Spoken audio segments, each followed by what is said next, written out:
ఇంకొకటి చెప్పాలి, సురేష్ గారు ఉన్నారు.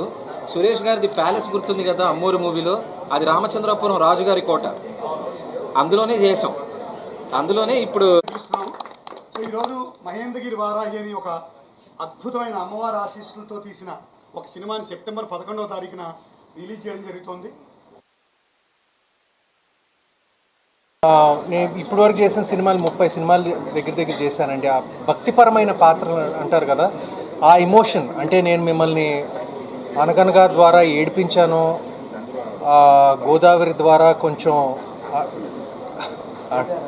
నన్ను ప్రేమించారు, గౌరీ ద్వారా కొంచెం ఏమైనా సౌండ్ మోగించారు. ఈ సినిమా ఏంటంటే ఇప్పుడు నాకు ఎప్పుడు ఈ అవకాశం రాలేదు, అంటే ఆ భక్తి చూపించడానికి సినిమాలో. మా తాతగారికి ఆ అవకాశం వచ్చింది ఎన్నో సినిమాల్లో, నాకు మాత్రం ఈ సినిమాలో అది ఆకట్టుకుందండి. ద డివోషనల్ ఆస్పెక్ట్ నన్ను నిజంగా ఆకట్టుకుంది. ఎందుకంటే నా మిగతా సినిమాల్లో దేనిట్లో ఇలాంటి అంశం లేదండి. అది తాతగారు నాస్తికులు అంటారు కదా, ఆయన విప్రనారాయణ, మహాకవి కాళిదాసు అలాంటి సినిమాలు చేశారు. యాంటీ అనేది కాదండి, బట్ ముందుగా వైజాగ్ అంటే నాకు చాలా ఇష్టం అండి, సందేహం లేదు. ఇప్పుడే నేను వచ్చే ముందు నా ఫ్రెండ్తో చెప్తా ఉన్నాను, this is probably one of the most beautiful cities in India అని. నేను ఊరికే చెప్పట్లేదు, మిగతా సిటీస్ అన్నీ నేర్చుకోవాలి మన వైజాగ్ దగ్గర నుంచి. నాకు ఎందుకో నాకు సిటీ నీట్గా ఉంటే, రోడ్లు నీట్గా, నాకు నీట్నెస్ పట్ల కొంచెం ఒక చిన్న ఏమంటారు ఒక ఇంట్రెస్ట్ ఉందండి, అంతే. ఇంత నీట్ సిటీ ఇంత చక్కగా పెట్టి వేరేదైనా చెప్తే హైదరాబాద్ ఇలా అప్పుడప్పుడు ఇలా ఉంటే నాకు ఉంటుందని అనిపిస్తుంది నాకు.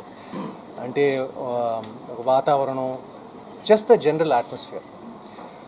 సరే, ఇప్పుడు మన సినిమాకి వస్తాం. ఆఖరిలో మాట్లాడినప్పుడు ఇదే ప్రాబ్లం, ఎందుకంటే మిగతా వాళ్ళందరూ అన్ని అంశాలు చెప్పేసి ఉంటారు కాబట్టి. ఈ సినిమా ఎలా మొదలైందో చెప్తాను.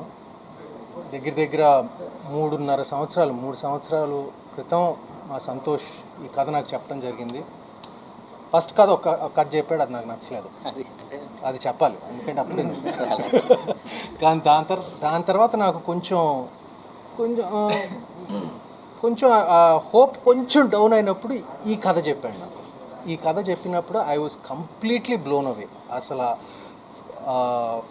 ఫస్ట్ నేరేషన్లోనే ఎస్పెషలీ ముఖ్యంగా ఆఖరి ఒక సన్నివేశాలు, అంటే ఒక last 45 minutes of the script నన్ను పూర్తిగా ఆకట్టుకుంది. నేను అస్సలు ఎక్స్పెక్ట్ చేయలేదు, ఏంటి ఇలాంటి సబ్జెక్ట్ తీసుకొచ్చాడో, అంత అద్భుతంగా ఉంది అని. ముందు చెప్పిన కథ నాకు నచ్చలేదు, కానీ ఇది మాత్రం అసలు కంప్లీట్ టర్న్ అబౌట్. ఇమీడియట్గా ఓకే చేస్తాం,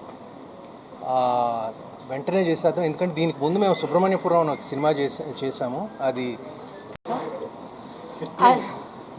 అందరికీ నమస్కారం, మీడియా వాళ్ళకి అండ్ అందరికీ చాలా థ్యాంక్స్ మీ టైం కోసం. వైజాగ్ చాలా బ్యూటిఫుల్ సిటీ, బీచ్ ఉంది అండ్ చాలా మంచి ఫుడ్స్ ఉంది ఇక్కడే. ఓకే, అండ్ మా మహేంద్రగిరి వారాహి మూవీ చాలా బాగా వచ్చింది. 11 సెప్టెంబర్కి రిలీజ్ అవుతుంది. చాలా కష్టపడడం మూవీ కోసం మీ అందరికీ. సో మీరు మీ ఫ్యామిలీ అందరికీ థియేటర్ వెళ్ళండి, మూవీ చూడండి. అండ్ ఈ మూవీ నాకు వచ్చింది, ఇది చాలా పెద్ద blessing. Like director, producer and Suman sir అందరూ ఆర్టిస్ట్కి చాలా థ్యాంక్ యూ. మూవీ చూడండి, థ్యాంక్ యూ.